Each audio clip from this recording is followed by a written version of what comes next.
Bog svima, slušate podcast Reakcija, ovo je 3. epizoda, ja sam vaš komentator Mate Mijić, a sa mnom je danas jedan poseban gost. Pričat ćemo o krizi muškosti i općenito o muškosti kao takvoj. Povod za ovaj razgovor je naravno status patera Ivana Ike Mandurića, o tome gdje su nestali muževi, koji je izazvao prilično burne reakcije u javnosti. Kasnije je i pater Ike u intervju u Večernjem listu pojasnio što je točno mislio, ali to onima kojima je to zasmetalo nije puno pomoglo. Bilo je sa ove katoličke strane spektra dosta reakcija, drukčijih osvrta na istu problematiku, a sa mnom će o tome svemu pričati glavni urednik portala Bitno.net, Goran Andrijanić. Inače riječ je o najvećem katoličkom portalu u Hrvatskoj. To Goran u svojoj megalomaniji svaki put traži da se posebno naglasi. To je najveći katolički portal u Hrvatskoj. A sa mnom je tu najveći urednik od svih urednika najvećih portala, Goran Andrijanić. Bog, Gorane, dobrodošao. Bog, pozdrav svima, hvaljen Isus. Nema veze sa ovim kvalifikacijama koji se upravo izrekao, to si sam upravo i nisam uvjetovao svoj nastup s time.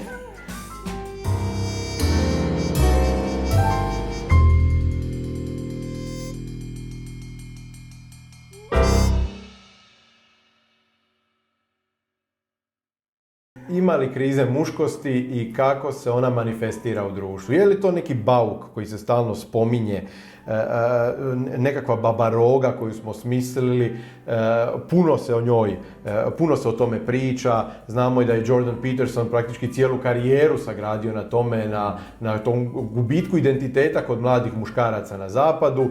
Je li to doista tako? Je li to već stiglo i u Hrvatskoj? Kako ti vidiš da se to u našem društvu uopće manifestira?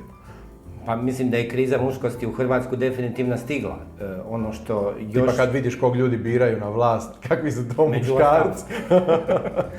Ali nisam siguran da je rasprava o njoj i pokušaj otkrivanja... Pretpostavljam da je ta kriza muškosti, znaš, u svakom određenom društvenom i političkom, ne dnevno političkom, nego onako šire političkom kontekstu ima neke svoje specifičnosti. Pa ona ima svoje specifičnosti i u Hrvatskoj, ne? I onda vjerojatno u svakom od tih posebnih specifičnih konteksta zahtijeva i neko posebno rješenje, jel? Ali zašto je meni tu čudno? Ja imam osjećaj da svi traže nekakvo univerzalno rješenje i da imaju pojam nekakve univerzalne muškosti, jer kad pričamo o krizi muškosti, svak to projicira na onako kako on gleda muškost. Znači, kako ti gledaš na uopće ulogu muškarca u društvu, u obitelji, katoličkog muža, katoličkog muškarca, i gdje vidiš tu krizu kod muških katolika u Hrvatskoj? Znači, ovo što sam htio reći, znači, ta univerzalnost, mi ne možemo reći da ona ne postoji, znači, u stanovitoj mjeri. Znači, biti muškarac jednako je svugdje, znači, muškost u onim svojim najtemeljnijim karakteristikama. Što proizlaze iz bioloških datosti. I bioloških, pa ako baš hoćeš i ontoloških, znači, ona je svugdje ista, ali svaka društvena sredina ima neke svoje specifične probleme koje onda tu muškost napada na ovaj ili na onaj način. Ja mislim, znači ta kriza muškosti sigurno postoji u Hrvatskoj i strašno mi je drago da je Ike o tome progovorio. Znači progovorio je, ja mislim da je on kao prije svega progovorio na jedan namjerno provokativan način. On voli naprosto pisati stvari na takav način da jednostavno pokreće duhove, da pokreće tu nekakvu ustajal žabokrećinu i vrlo često u tome uspijeva. Možda se nekad u temu i zaleti, ali ja mislim da je korist koju je napravio i ovaj put neizmjerno veća od nekakve štete koju zapravo nije niti bilo. Svakako je korist za kamp na Kupresu velika, jer vratit će se Ivan s 1000 momaka, ako ne iz 2000. U PR smislu tomu je bio, ne znam, jednoga dana će analizirati taj potez na marketinškim fakultetima. Dolje do Stolca će sve biti puno mladih muškaraca koji će kositi travu. Ali meni se strašno svidjelo kada je on to objavio I strašno mi se svidjelo isto tako kada je dobio stanoviti odgovor u tim nekakvim našim katoličkim krugovima, jeli? Znači možda da... To je taj famozni pluralizam kojeg zadnjeg dana mnogi zazivaju, ali ga baš ne tumače najbolje. Ovo je istinski, ovo je unutar crkveni dijalog. Da. Znači da za one koji ne znam, samo da ponovimo, portal Žena Vrsna je objavio tekst Florijana Mihaljevića gdje je on Iki odgovorio na taj način da je tu njegovu priču o potrebi aktivnog muškarca odgovorio je dakle sa pričom o tome kako je prije svega i primarno zadaća katoličkog muža u njegovoj obitelji i njegov poziv je primarno takav. Ne? I oba su na određeni način bila u pravu. Zato što se zapravo nadopunjuju, zato su bila oba u pravu. Zato što ti ne možeš zaštititi svoju obitelj bez da se baviš i vanjskim faktorima. Vanjski faktori utječu na obitelj. Kao toliko toga u katoličanstvu i ovdje je pitanje ravnoteže, razumiješ? To je ta jedna uravnoteženost u pristupu, uravnoteženost u harmonija u tim pozivima i oba su njih bili u pravu. Oba su bili u pravu, samo što su jednostavno iz ovih izvodnih razloga naglašavali jedan aspekt svega toga. I onda sam ja pokušao kroz ovaj svoj tekst kojeg sam napisao... Pomirljivi Bosanac, ajmo sad ljudi, da Bosanac malo razuma unese. Mislim, ako vas Bosanac pomiruje, onda stvarno dokle smo došli, odgovorio sam, znači napisao sam tekst gdje sam napisao upravo to da su oba u pravu, obojica su u pravu, ali su u toj svom poentiranju onoga što su željeli istaći, zanemarili tu kompleksnost, a ta kompleksnost uvijek uključuje i obitelj i taj vanjski svijet koji je također naš objekt, znači također mjesto poziva svakoga katoličkog muža ili žene. Ne? I vrlo utjecaja na obitelj. Mi danas ne možemo ni sebe ni djecu izdvojiti iz vanjskog svijeta. Ako se ne baviš vanjskim svijetom, praktički svoju obitelj pretvaraš u žrtvu potencijalnu tih vanjskih faktora jer ona nije spremna na određene potencijalno štetne utjecaje. Zato mislim da je svaki član obitelji, pogotovo muškarac, pozvan baviti se vanjskim faktorima, ne samo kućnom crkvom, nego doista i društvom, jer to društvo na nas utječe, to je neizbježno. Ja mislim da je tu važna stvar da shvatimo da znači, ono što sam ja htio istaknuti svojim tekstom je da su svi mogući savjeti koji se tiču funkcioniranja obitelji, pretvaranja obitelji u jednu zdravu, funkcionalnu sredinu, onako kako mi je Bog zamislio, sve ti savjeti se mogu sažeti u jedno. Obitelj koja moli zajedno, ostaje zajedno. Znači, funkcionalnost neke obitelji je po meni naprosto uvjetovana, govorimo o vjerničkim obiteljima, naravno, jer iz te perspektive govorim, možemo kasnije i neku šire perspektive, ali riječ je ta funkcionalnost i ta harmonija ovisi o intenzivnosti odnosa s Bogom toga muža i te žene. Iz te harmonije koja dolazi sa molitvom i sa intenzivnim duhovnim životom, onda dolaze sve one kreposti i one spoznaje koje su potrebne da se stvari slože onako kako treba. Znači, ako ta obiteljska zajednica ima svoj temelj u Isusu Kristu, onda se naprosto stvari poslože onako kako se trebaju posložiti po Božjoj volji. I u tom duhovnom životu ljudi otkrivaju kako se oni trebaju posložiti. Znači, ja nisam toliko sklon, naravno da postoje stanovite razlike između muškarca i žene. Ali ti sad tu moraš biti posebno oprezan jer će tvoja supruga ovo slušati. Za razliku od moje koja je pritisnuta patrijarhatom, trenutno na obali, sunča se, moja supruga je specifičan slučaj, moja supruga je Poljakinja, a to je po meni čisti matrijarhat tamo u Poljskoj, tako da je ona vrlo specifičan slučaj u svemu tome. Pa ja iskreno mislim da općenito taj naš patrijarhat u katoličkom društvu, u stvari matrijarhat koji počinje sa P, a ovo P je nekakva prijevara. Slušaj, ja ti moram priznati da ja nisam susreo zdravu katoličku obitelj gdje žena nije, ajde nećem reći da je dominirala, ali je bila u najmanju ruku ravnopravna muškarcu. Tako da je ta priča o katoličanstvu koje je odmah samo po sebi uvjetovano stvar je patrijarhat, to je meni ja nemam takvo iskustvo u svome braku, a i u braku, ozbiljno govorim, i u braku drugih ljudi koji su u vjeri, koji susrećem, ne.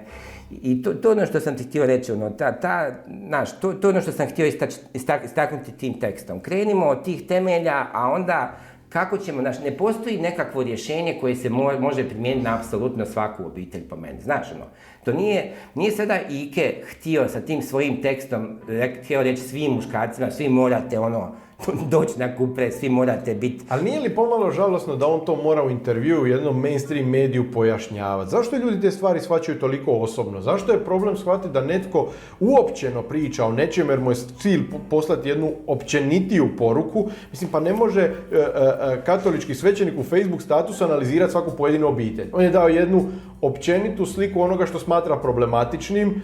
Zašto ljudi toliko osobno to shvaćaju? Znaš da, ja sam poprilično obeshrabren sa načinom na koji svjetovni mediji u ovoj zemlji percipiraju istupe ljudi iz crkve. Naprosto, tu nema nikakve konstruktivnosti, razumiješ? Znači, Ike pokreće. Mi možemo misliti o tome što god hoćemo, ali to je jedna vrlo, vrlo zanimljiva tema. To je jedna tema koja...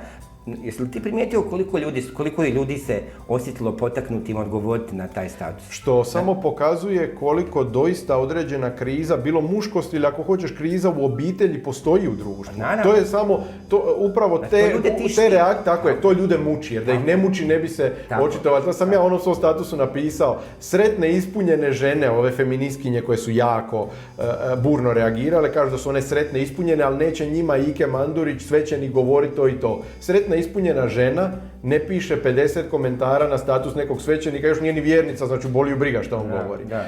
Tu u društvu postoji određena frustracija i mislim da smo mi tu u savršenoj sinkronizaciji sa Zapadom i zato je Jordan Peterson tako dobro se nametnuo jer je otvorio to jedno pitanje koje očito postoji da u našoj zapadnoj kršćanskoj kulturi koje smo mi dio, očito se muškost kroz godine od seksualne revolucije pa dalje redefiniralo u nešto što je danas neprepoznatljivo i što mnogi muškarci se s tim ne mogu identificirati. A kako onaj stari muški identitet o kojem djelomično progovara Ike u svom statusu, onaj, ajmo reći, tradicionalniji, proglašen nepoželjnim, potpuno nepodobnim, jako puno mladih ljudi se našlo negdje između.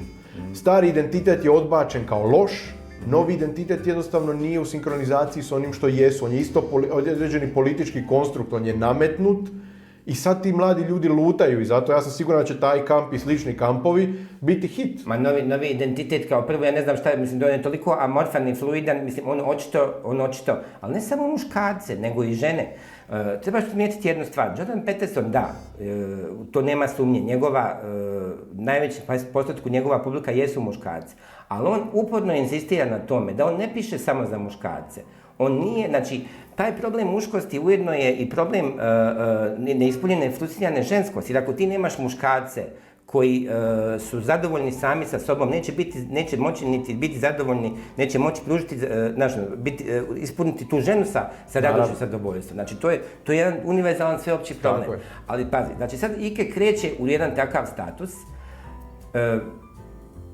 načima tu jednu temu, i umjesto da se o tome sada raspravlja, umjesto o tome, znaš, da ovi ti svjetovni mediji to prihvate, oni to potpuno okreću naopačke, stavljaju mu u usta stvari koje nije rekao, razumiješ, traže od njega pojašnjenja, pišu uvredljive kolumne, tamo se pisalo, ne znam više, mislim da je Dežulović napisao nešto kao naš gay kamp na Kupresu i takve, gdje trebamo biti samo muškarci, slične gluposti, ne. I tu se opet propušta jedna prigoda da se progovori o važnim stvarima koji su bili pokrenute na zanimljiv način. Znaš, i onda ti to više, znaš, postaviš pitanje, pa čemu? Zato što ako želiš danas u društvu pokrenuti neke rasprave o zanimljivim temama, o temama koje očito tište društvo, moraš se u startu ispričati svima koji su to možda krivo protumačili, moraš se u startu ograditi od svega.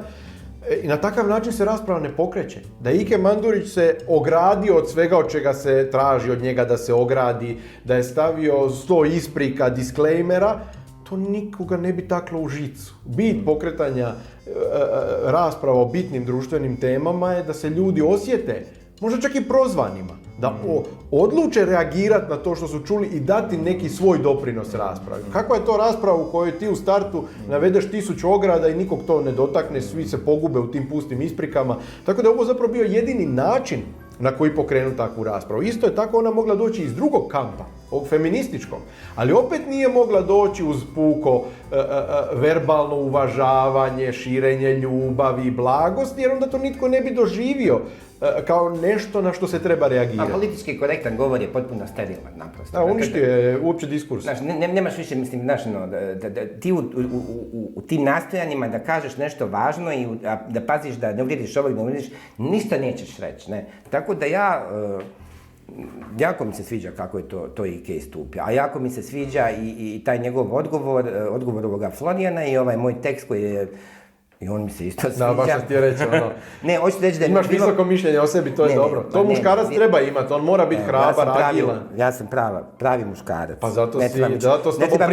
zato s tobom pričamo o ovoj važnoj temi, zato ti ideš u Poljsku, a ne na Kupres. Čemu lažna skromnost? Ali ne, ozbiljno. Znači, tu se povela vrlo zanimljiva unutar crkvena rasprava. Znaš, jer i unutar naših krugova zapravo se pokušava definirati iznova šta je to zapravo taj katolički muž.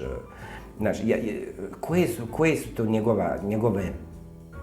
njegove osobine, njegove vrline na kojima treba inzistirati, krijeposti, znaš, koje bi ga trebale najviše... Ali vidiš, što si po meni rekao jednu ključnu stvar koja često nije u fokusu, a to je da se mi ne bavimo time kako osoba, bilo muškarac ili žena, da bi živjelo ispunjenim životom, ako hoćeš i sakramentalnim životom, kakve mora imati ljudske osobine, kreposti, vrline, mi se bavimo koje radnje. Vrlo često se svedemo to na nekakav utilitarizam, što je meni vrlo zanimljivo.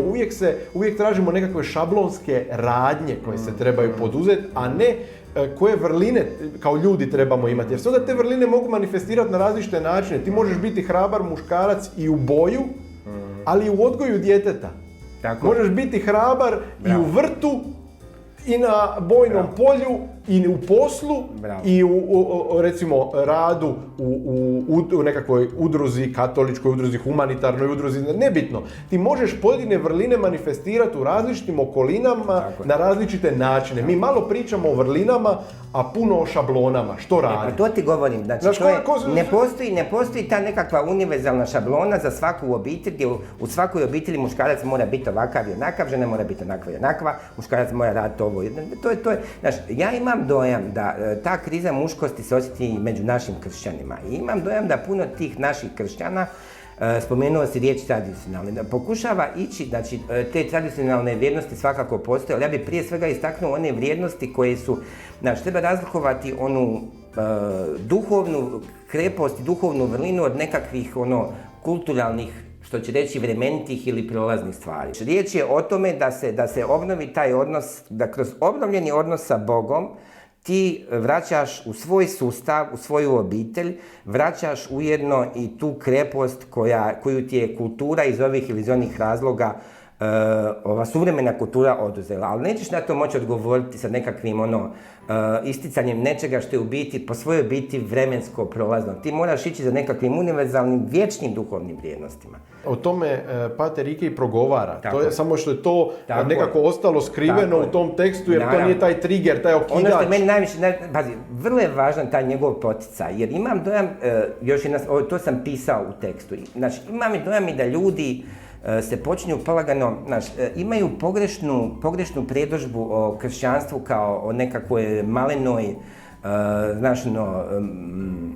ugodnoj vjeri koja te zatvara u taj nekakav svoj, to je neko tvoje malo katoličko stakleno zvono, ovo što sam spomenuo u tekstu, kako je to ovaj američki glazbenik Rich Mullins super, pokojni Rich Mullins super rekao, kao nije uopće riječ o tome, kršćanstvo nije ti stvoriš neku svoju malu prekrasnu kućicu nekako sa svojom prekrasnom ženom i prekrasnom djecom, znači ti stvaraš tu obitelj, ali tvoj poziv... Zato što je ona tvoje uporište. Tako je, ona je uporište, ali tvoj poziv je, osim te obitelji, i društvo u kojem živiš, i zajednica u kojoj djeluješ, na čije zahtjeve ti možeš odgovoriti na 100 različitih načina. Ovdje se cijelo vrijeme spominjalo da IK poziva na nekakav aktivizam. Pa kako? Ne, on ne poziva na aktivizam, on poziva samo na aktivan odnos prema stvarnosti. Taj aktivan odnos prema stvarnosti, ako baš hoćeš, može uključiti, razumiješ, i volontiranje u nekoj udruzi, pomoć u župi. Tako je. Razumiješ, potpuno stvari koje... Ne, gledaj, patera IK se gleda kroz određenu prizmu i onda mu se pripisuju stvari koje nije rekao. A recimo neke stvari koje su dosta duboke, a koje je on vrlo jednostavno izrekao, se nikad ne razloži do kraja. Recimo kad kaže muškarac je domoljub. To je istina. Nije muškarac domoljub zato što maše sa zastavom ili glasuje za neku stranku, nego upravo zato što voli svoju obitelj. Zato što ti voliš svoju domovinu. Zašto voliš svoju domovinu? A ne voliš ti svoju domovinu zato što se igrom slučaja tu rodio. Postoje ljudi čiji su roditelji recimo radili u inozemstvu i oni su se igrom slučaja rodili negdje. Nisu oni samim mjestom rođenja vezani za tu zemlju. Oni su zbog odnosa prema obitelji, prema svojim precima, prema svojim mrtvima vezani za taj komad zemlje. Muškarac je domoljub upravo zato što čuva komad zemlje za svoju obitelj, tu su njegovi preci, tu su njegovi korijeni. Nije domoljub biti zato što si negdje rođen. Tvoje dijete sutra moglo biti rođeno u Italiji na proputovanju, pa nije to dijete talijanski domoljub jer se rodilo u Torinu. To je jednostavno smiješno tako nešto tvrditi. Odnos prema domovini je odnos prema samome sebi, prema obitelji, korijenima i Bogu. Ta riječ domoljublje je toliko profanirana, toliko ali namjerno je banalizirana kod nas, namjerno je napadana, namjerno je obezvrijeđena. I i ono što Ike radi, jedna od dobrih stvari koju on radi, jeste što on ljudima vraća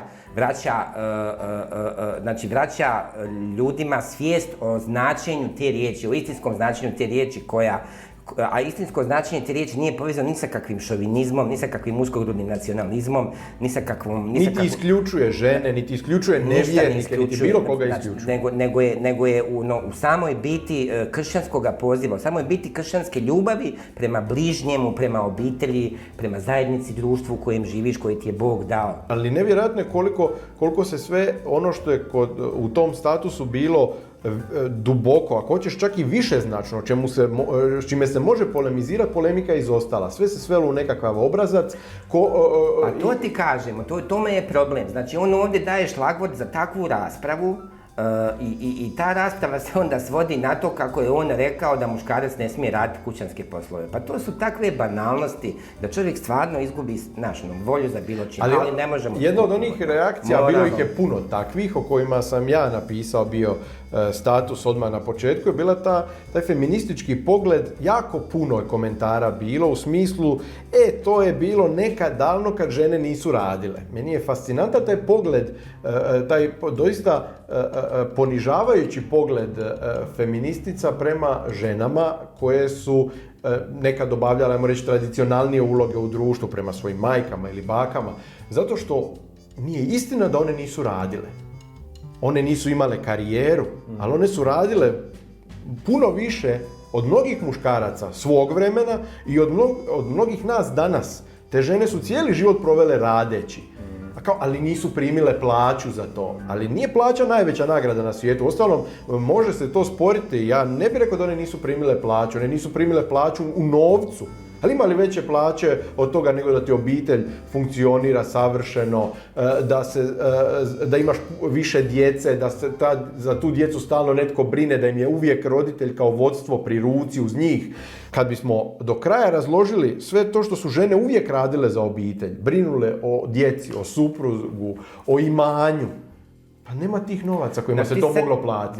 Naravno, mislim, ti da kažeš mojoj ženi da, znači kad kažeš mojoj ženi da ne radi, ti ne radiš, ona tako blijedo, da prvo, dosta bijesa pogleda. Znači, majka tvoje djece, koja je zadnjih 10 godina itekako radila. I sad zamisli da ju plaćaš za to što radi. Bi li ti mogao zaraditi tu plaću koju bi nekog mogao platiti da 16 sati se brine o kućanstvu i obitelji? Nema tog novca kojim se to može platiti. Znači, mi ovdje govorimo o tome, mi smo svjesnom odlukom, znači moja obitelj je svjesnom odlukom, došli smo do zaključka da ću ja raditi, da će žena biti s djecom i odgađa ih do 3. 4. godine kada budu išli u vrtić. Da li ti znaš, mislim, vjerojatno ćeš ti biti u sličnoj situaciji, koliko su ta djeca dobila sa tih prve 3 ili 4 godine života koje su provele sa svojom majkom? Koji je to temelj za njihovu budućnost, za njihovu emotivnu, psihološku, duhovnu, absolutno, bilo kakvu budućnost? Pazi, oni sada imaju jednostavno puno veće šanse da izrastu u normalne pripadnike društva, zajednice, mislim, puno veće. Taj dio je, mislim, spomenuo si feministkinja, mislim, to je onda, znači, ušli smo u to područje gdje se zapravo postavlja pitanje, znači, ako ti ideš braniti karijerizam žene, mislim, na koji način ti zapravo tu braniš istinske ženine interese i njezino istinsko izražavanje u ovome društvu kako je. Ostalom, ako ženu, majku može zamijeniti bilo ko, po čemu je to žena posebna? A mi mislimo da je posebna i feministkinje bi trebale misliti, feministi bi trebali misliti da je žena kao biće posebna. Ako ju svatko može zamijeniti, ako ona djeci i ne treba u tolikoj mjeri, po čemu je onda posebna? Htio bi se samo vratiti na ovo što smo pričali o toj krizi muškosti. Znači, nekako mi se čini da se ta kriza muškosti najviše ogleda kroz nedostatak odgovornosti. Znači, recimo da je ta vrlina odgovornosti mi se čini presudna za ono što definira muškarca u njegovoj punini njegovoga poziva, specifičnoga poziva. Pritom ja ne mislim odgovornost na nekakvu, mislim na odgovornost kao duhovnu vrlinu, ne kao nekako malograđansko ugađanje okolini. Znaš, žena zatrudni pa je čovjek oženi samo zbog toga šta će selo reći i nakon godinu dvije je ostavi. Ne. Ja sad opet ponovno govorim iz te nekakve naše kršćanske perspektive. Ja govorim o odgovornosti, iako je to zapravo univerzalna kategorija. Govorim o odgovornosti koja je predanje u slobodi. Znaš, ti ustaneš ujutro i shvatiš da nisi ti središte svijeta, nego si spreman na žrtvu, na odricanje, spreman si na žrtvu i na odricanje i zbog samoga sebe i zbog ciljeva koje si postavio, a i zbog ljudi koji te okružuju. Peterson, ja mislim, dosta o tome piše. Ono što smo isto malo prije govorili, to odricanje isto tako može biti onako skriveno, to može biti onako, to ne mora uvijek biti nekakva ta muškost, ne mora uvijek biti tako bombastična. Ja mislim da je najveća... Da nije muškost mačizam. Tako je. Ja mislim da je najveća muškost danas, najveći heroji na mene danas su muškarci koji, znaš, koji ostaju sa svojim ženama, koji ostaju sa svojom obitelji, koji pokušavaju u ovom ludome svijetu koji ih te obitelji i te ljubavi koji imaju tamo odgovornost, nemojmo se zvati, pokušavaju na razne načine odvući, ostaju tamo. Kad pričamo o toj, ljevičari pričaju o toj toksičnoj muškosti, obično ide priča u smjeru da se žene ne poštuje dovoljno. Pa nije li cijela ta priča seksualne revolucije, na neki način svođenja žena na objekt? Nije li na taj način se ženu skinulo sa određenog trona koji je ona imala? Što se tiče toksične muškosti, čekajte ljudi, znači ovaj Me Too je sad pokazao da je najviše zlostavljanja nad ženama bilo u samom srcu tog lijevo liberalnog svijeta u Hollywoodu, razumiješ, u bastionu te liberalne misli, progresivističke misli. Znači, postavilo se da je taj svijet zato što više nema sustava vrijednosti. Tako je, prepun toksične muškosti, ali taj svijet je prepun toksične seksualnosti. Tako, znači, to bez obzira, razumiješ, da li je riječ o muškarcu ili ženi, potpuno su shvaćanje seksualnosti i uloga seksualnosti u punini ljudskoga bića i od njegov... se svelo na seksualnost. Znači, to je problem. Znači, i kada meni, to je ono što smo se isto dotakli, mislim, ta ideja da je katolička vjera nešto što automatski stvara patrijarhalnost, mislim, to mi je potpuno besmisleno. Znači, mi smo imali na portalu jedan izvestan tekst Ante Vučića, on inače povjesničar, koji je napravio tekst o tome dokazujući da je zapravo taj pseudopovijesni mit o ženomrzačkoj vjeri kršćanstva, da je to potpuna laž i da je ideja ravnopravnosti muškarca i žene imala korijene u kršćanstvu. Da onoga momenta kada je kršćanstvo postalo službenom religijom Rimskog carstva, da su tada po prvi put žene koje su do tada bile na statusu robova, on tamo baš spominje jednog rimskog povjesničara koji je napadao kršćanstvo i koji je rekao da u kršćani postaju samo žene, robovi i djeca. Znači potlačeni. Znači potlačeni. Potlačeni jer im je kršćanstvo ih osnažilo, njihovu društvenu poziciju. Razumiješ? I tu pa znamo, mislim, ulogu žena u ranom kršćanstvu nemjerljivo. Uopće cijela ideja egalitarizma koja je otišla u nekaj drugi smjer, pa to je sve u kršćanskim izvorima. Tako da ta priča, i to je taj banalni pogled na kršćansku vjeru i to imputiranje Iki da je rekao nešto što nije rekao. Znači, da je sa time što je rekao da je uvrijedio žene, da je ušao taj nekakav stereotipni mačizam.